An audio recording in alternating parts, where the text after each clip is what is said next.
have a circle of acquaintances, and the etiquette of dealing with these different circles is all different. This is culture. This is civilization. Not that we're simply, the same with everybody.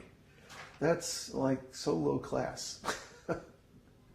And Americans in particular, and West Coast Americans especially, are guilty of this.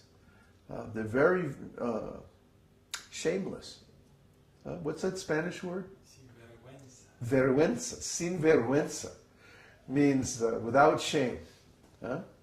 Without shame. And it's the closest equivalent to rascal. So if somebody is a shameless rascal, we call them sin vergüenza.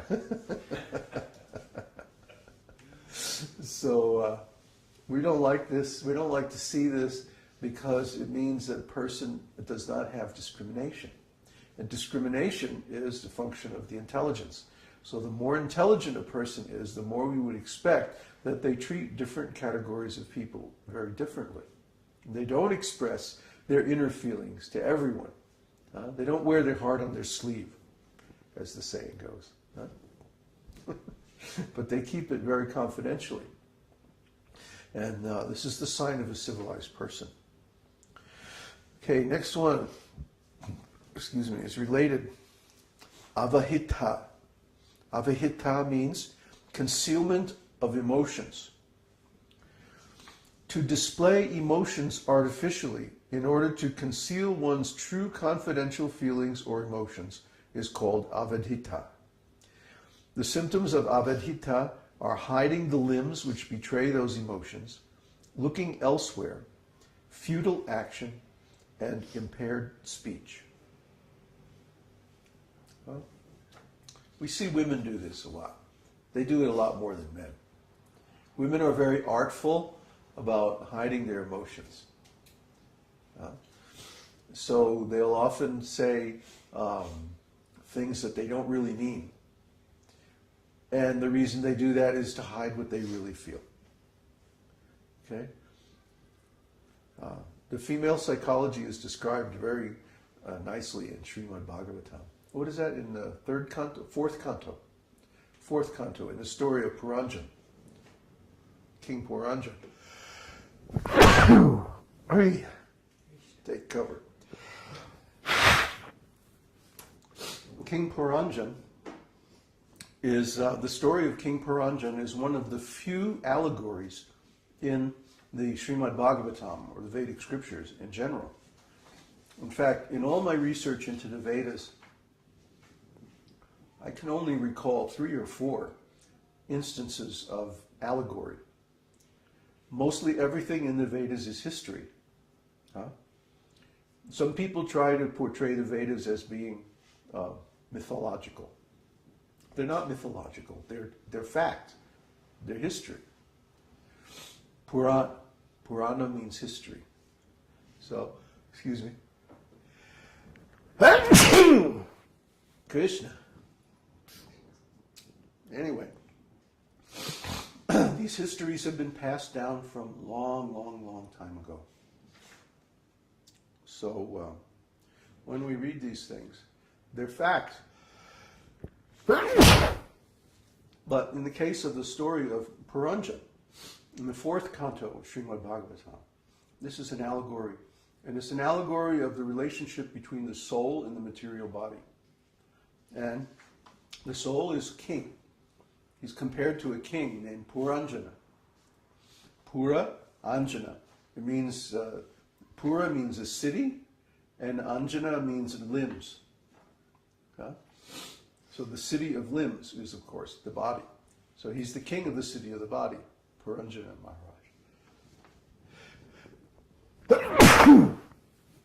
And the body is represented as a woman. The life heirs of the body are like a woman who invites him to enjoy. Come into this wonderful city of the body, and you can enjoy it as the king for 100 years.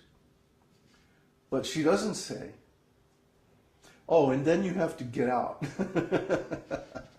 That part is conveniently covered up. So Puranjan, because he's lusty to enjoy, he accepts this position of the king of this body, this city of 9 gates. Material body has 9 openings, so it's called the city of 9 gates. And then, after 100 years of enjoyment, then the Yamadutas come and they conquer the city and they drag him out in chains and they take him to Yamaraj for judgment. It's a really heavy story. But it's there in the 4th canto. And as part of that description, there is a very detailed description of the character of the materialistic female. So everyone should read that and be aware of that. Smriti. Smriti-bhāva means remembrance. Recollection and love for some previously experienced object brought about by seeing a similar object or by constant practice is called smriti. The symptoms of smriti are moving the head and contracting the eyebrows. Okay? So smriti is actually something that we do all the time. Smriti is one of the 9 processes of devotional service. Smarana. Smaranam means to remember or remembering Krishna. And we do that, of course, every time we chant his holy name. But we find this bhava of smriti, like we were talking about this, when you're thinking later on about your performance of devotional service. It's like when you're actually chanting the holy name, you have one feeling. And then later on, when you think about chanting the holy name, you have a different feeling. Sometimes it's actually sweeter to remember chanting the holy name. Because at the time of chanting the holy name, there's so much going on. You know, if it's a kirtan, you have to keep the beat and everything's happening very fast. And, you know, so many things to think about. But then later on, if you listen to a recording or something and you think back on it, it has a very different flavor than the experience itself.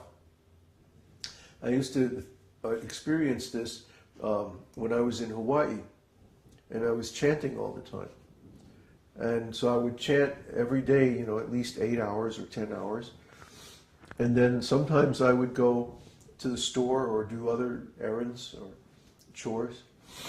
And then during this time while I was, let's say, driving around or, you know, going to the store or something like that, I would think about when I was chanting. And it had this wonderful kind of nostalgic flavor to it. Of course, we all edit our memories.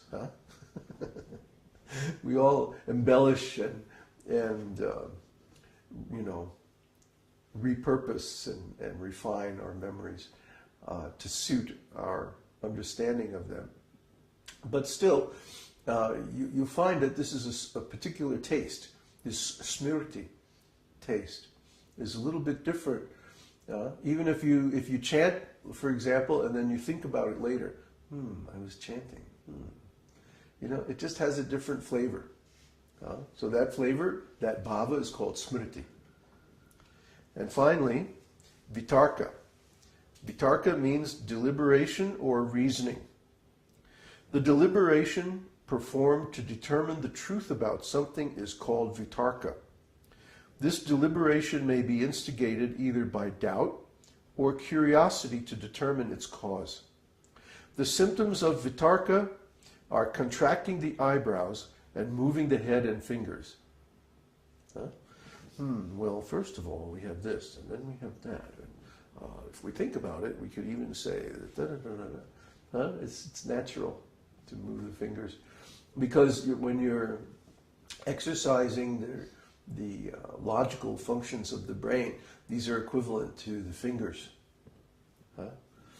So we naturally move the fingers when we're thinking about or reasoning about something like that. We find this especially when things happen that we don't understand. well, why did that happen? Well, first of all, it was this, and then it was like that. And this happened, and maybe it was that. Huh? So everyone wants to understand their life. They want to understand the things that happen to them. So this mood of reasoning or explaining the causes of this is called vitarka. Now you see, we all experience these things. We all experience them in life all the time. Huh? Maybe not all the time, but at every moment we are experiencing some bhava, some mood, some feeling, some emotion. The problem is that in the material world, most of the time our emotions are in relation to some material thing. And it's comparatively rare, only when a person is engaged in devotional service, that they